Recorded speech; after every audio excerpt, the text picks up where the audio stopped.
Welcome back to the ultimate upper lower split. This is upper 3, the final upper day of the block. Be ready for a nasty pump here. I'm going to break down the reasons we have the split, the sets, the reps, everything you need to know so you can plug and play this and get jacked. Thank you so much for the support so far, the like and the share and send it to your friends. That honestly means the world. And if you can subscribe, that helps me so much and allows me to give out more value and help you get results quicker and help more people. Thank you. Honestly means the world. So let's dive into this upper 3 session to get you jacked. And remember, if this is the first time you're watching this, you do not need to do the full 5 days. You can do upper, lower, upper if you just want 3 days. And if you want 4 days, you can do just upper, lower, upper, lower. And if you don't want a 50-50 split of that's too many lower days for me, you can always just do the 3 upper days and 1 lower. I've got you. I know how men think. So this upper day, we're starting with a lateral raise variation, no shock. As you know me, I like an isolation first. It gets me zoned in, allows me to warm up the joints fully, and also allows me to focus on that aesthetic taper. Lateral raise is one of the most important movement. So instead of dumbbells and cables today, we're doing a machine lateral raise variation. If you don't have the machine, just do the dumbbells. It's a great variation. And you can also do it lying on a bench. I might throw in a clip of that. It's like an Arnold lateral raise if you want to just mix it up.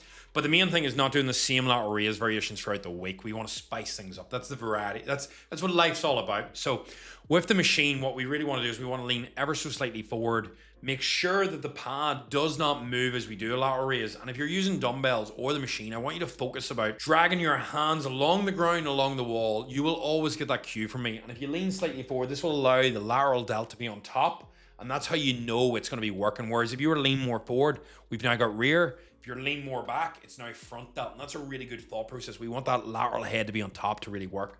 We want to finish with the elbow just above shoulder height. And that's going to give you a sick pump. We want to do 3 sets, 8 to 12 reps, 2 minutes rest, boom, kick in, start the delt swelling to move on. Now, we're going to hit a bit of chest because it's a priority. I need to grow the titties.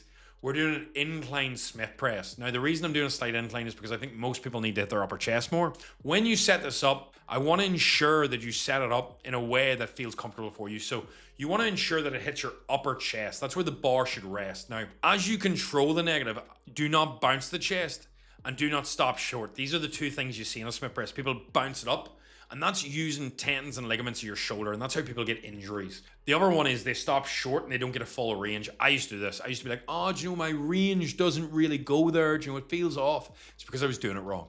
Good form, good intensity. So ego check yourself, control the negative, pause at the bottom, just a millimeter off the chest, and then explode up. And remember, we don't want the elbow out wide. We want an ever so slight tucked elbow. This is going to align with the upper pec fibers that little bit more. I'm just admiring myself in the camera there. And that's what's going to give you that great chest pump, but also work that upper chest. And remember, whenever you hit upper chest, it works the full chest. You can't just work upper or lower. You can prioritize parts by an incline, but even if you hit decline, you still work parts of the upper.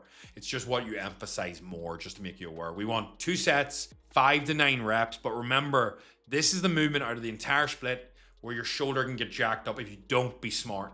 So be mindful because the bar path is fixed and you can swap this out for any other movement you want. Any other machine press would be great as well. On this day, we're moving into rear delt flies. The reason for this is we want to work the rear delts. We haven't hit them yet, and I want to put in a bit of delt volume. With the rear delt, I'm going to teach you some cues on it. Whenever you do a rear delt fly, I want you to set the machine up so that the handles are just below your shoulders. That's going to feel best for you. If you have to stand and lean forward, that's completely fine. As you fly out, what I want you to imagine is that you're trying to touch the walls in front and then the walls out to the side. I always close my eyes by doing this because I always think about it. And you want your hands not like this, but you want them like you're riding a motorbike. So you might have to grip on the inside or play around with this, but that is what's going to feel best for your rear delt fibers. You're going to control the negative, get a big stretch, and then power through. You do not have to use a machine for this. Ideally, cable rear delt flies are probably going to feel better. Do you know where you can actually almost crisscross, I touched the mic there, crisscross your arms, and that'll give a massive stretch in the rear delts.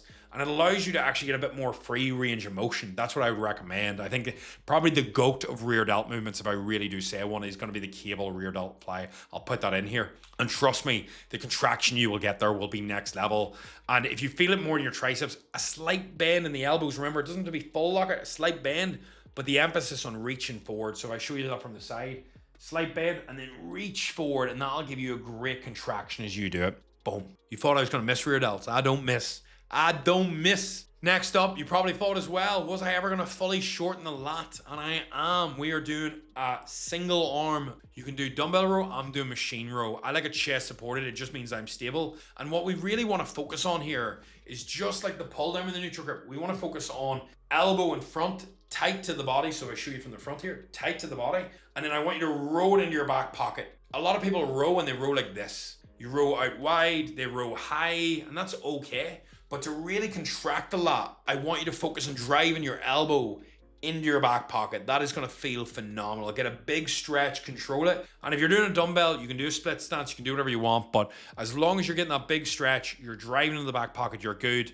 You're gonna want to do 3 sets, 8 to 12 reps, give yourself some volume in that delts, that's what you're gonna need. Now, we're gonna hit an upper overhand row. No surprise to you, we're gonna use a T-bar today, so I varied it quite a bit. If you don't have this movement, you can do any upper back movement, like a straight arm pull down would be a good variation for your lats, or you can put in whatever you want. You can feel free to throw in, but I'm trying to work the thickness. That's a weak point in my opinion on my back, out of the width, everything.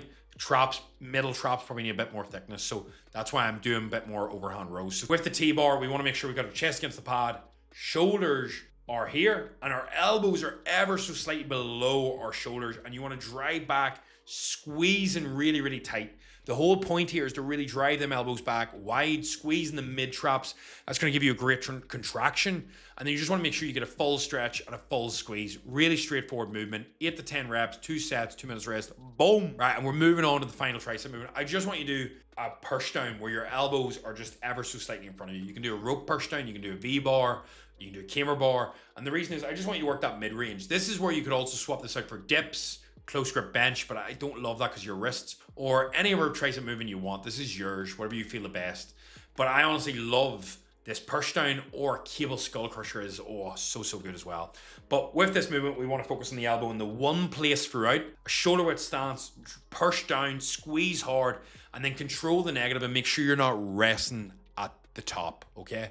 Really, really important. Because a lot of people think they're pausing there, but they're just resting, okay? And that is 3 sets for you, 8 to 12 reps for me. I just do I usually leave this one out because we programmed this in, but I noticed my triceps were still growing from such low volume. I just genetically grow triceps really fast, so I only do 2-3 sets a week. So I throw this in sometimes, but this is perfect, okay? And that is the entire split. I hope you have really enjoyed this video. Like, share, subscribe means the absolute world. Any other training plans you want done, full body, that I'm gonna run through them, give you everything you need to ensure you succeed. I appreciate all the support. If you need anything, just drop me a message. I'm always here. Or click the link below if you want to work with me or the team on a one-to-one basis. Big love. I'll see you in the next one. Woo! Thank God.